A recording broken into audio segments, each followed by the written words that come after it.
Ahoj, krásné studentky a krásní studenti. Today we have to zoom onto these imperfective and perfective verbs. But first, let me tell you that story which shouldn't have happened. When in Czech Republic, I spent most of the time outside in search of beautiful landscapes, trying to improve my composition. In this process, I need glasses for distance, but they are definitely in the way for near vision. Especially when I need to check my focus.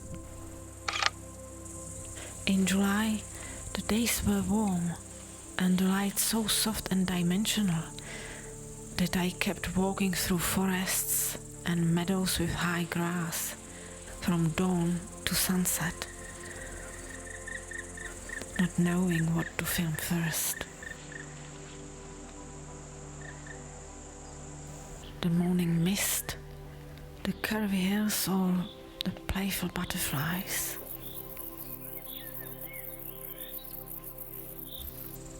Hardly paying attention to anything else but to the perfumes and sounds so specific for the Bohemian summers.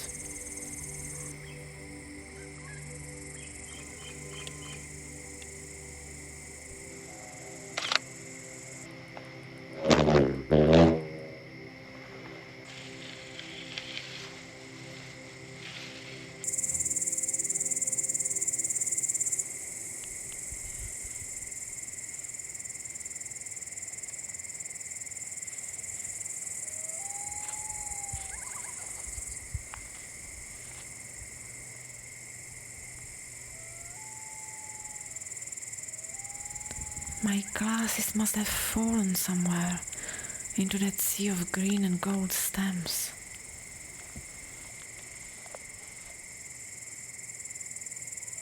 As the light was quickly fading, I have realized that for that evening, any further search became hopeless.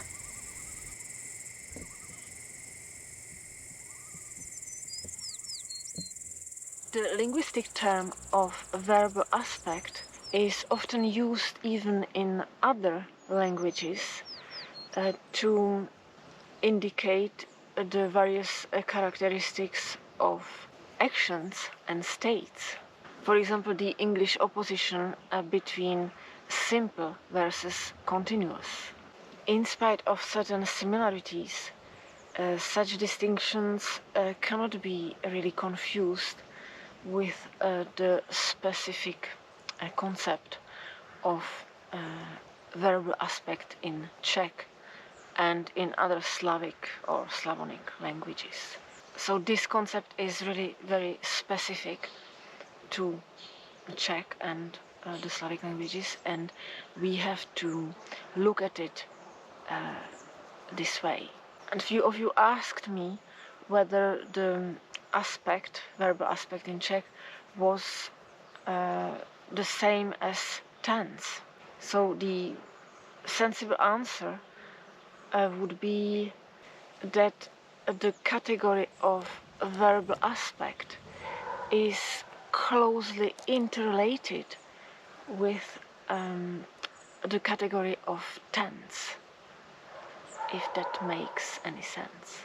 The aspect in Slavic languages is a category superior in relation to a tense or mood. Particularly some verbal forms, like the infinitive, for example, cannot distinguish tense, but can still distinguish aspect. For example, this pair of verbs, ztrácet and ztratit. They are in their infinitive form, and we can immediately spot that one is imperfective, ztrácet, and one is perfective, ztratit. But their infinitive form doesn't give us information about their tense. The tense will be revealed only later in a sentence if we kit the infinitive and if we put the verb into one of the possible tenses, because not any tense is possible when a verb is in one of these aspects, as you will see. Okay, so a minute ago I was warning you about not to confuse the verbal aspect with a mood or tense. Now I have to define what the verbal aspect in Czech exactly means. So it simply specifies this opposition between an imperfective and a perfective verb. Every Czech verb, with the exception of bi-aspectual verbs, is either perfective or imperfective. The bi-aspectual verbs are not many in Czech.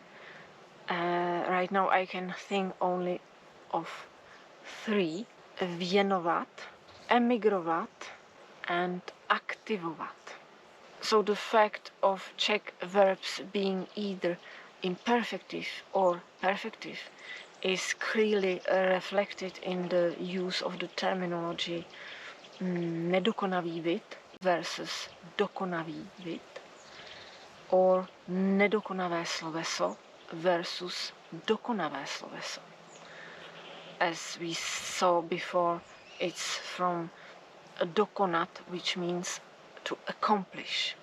So a dokonavé sloveso means an accomplished verb, and nedokonavé sloveso means still unaccomplished verb, but which is kind of progressing towards its completion. Get these, they are wonderful.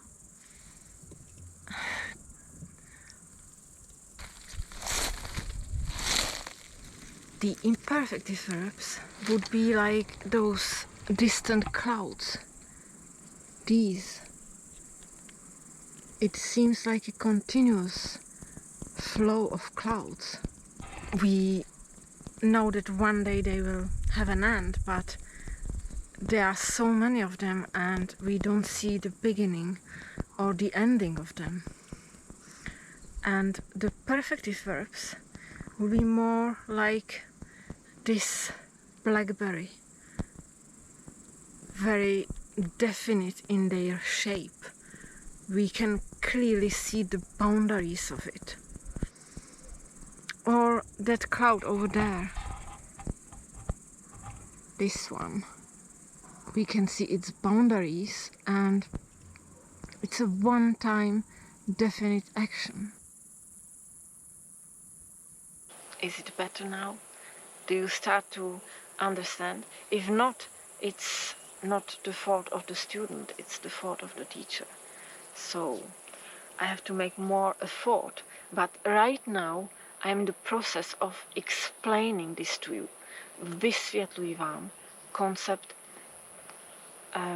slovesného vidu v češtině. I am using an imperfective verb, vysvětlovat. But if you grasp the concept in the end of this video, my reward would be a perfective verb of vysvětlit. Vysvětlila jsem studentům slovesný vid. Now let's look on how does this concept work. Mostly there are 2 Czech verbs with identical lexical meaning. One of them is in its imperfective form, the other in its perfective form. Ztrácet, ztratit, dělat, udělat, psát, napsat. The perfective verb has no present tense. This is incredible, but it's the truth. it can only have the future tense, direct future tense, zítra ztratím brýle, or it can express a past action. Ztratila jsem brýle. Právě teď. We can only say right now, I have lost my glasses, which is already a past tense. Právě teď jsem ztratila brýle. Or zítra půjdu a ztratím brýle. Tomorrow I'll go and lose my glasses. So for topical present, describing the states and actions of now, the only possible verbal aspect is the imperfective one. Because I cannot be doing something and at the same time speak of it as if it was already accomplished, or say that I'm doing it but at the same time it will be accomplished. This is not possible. Or I am doing it, or it is already accomplished in the past, or it will be accomplished in the future, but I'm not doing it right now, because I can't be at the same time at the present and in the future, grammatically speaking. So I can describe the now by saying ztrácím důležité předměty, ztrácím trpělivost.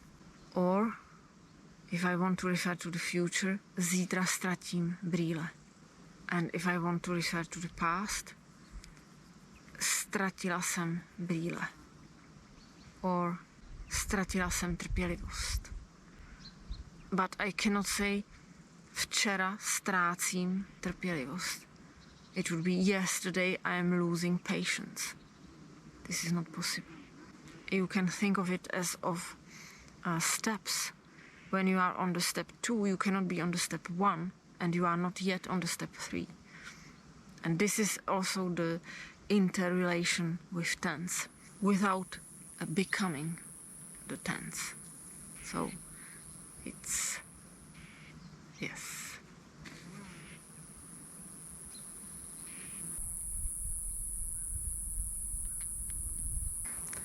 So I hope that now it makes more sense to you, and I promise you that the most interesting part about the perfective and imperfective verbs is yet to come in the next lesson.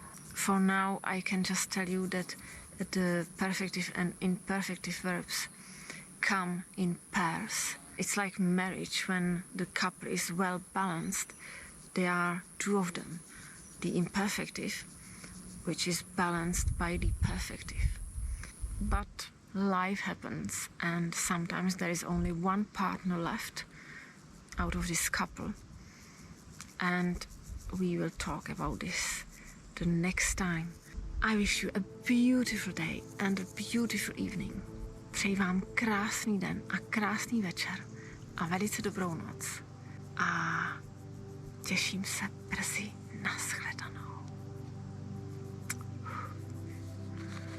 I really don't know what I will do without these glasses.